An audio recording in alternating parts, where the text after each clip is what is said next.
কি সমস্যা আপনার? হ্যাঁ কি আমার সমস্যা আমি আপনার সমস্যা কেন হতে চাই? আরে আপনি আপনি না আমার মজা নিতেছেন।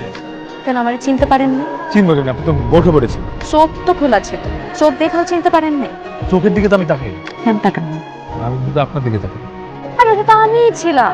আমি কেমনে জানি কি আমার দোষ?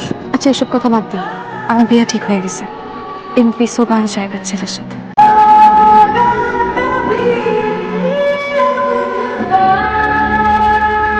কি হলো, হাত ছেড়ে দিয়েছেন কেন?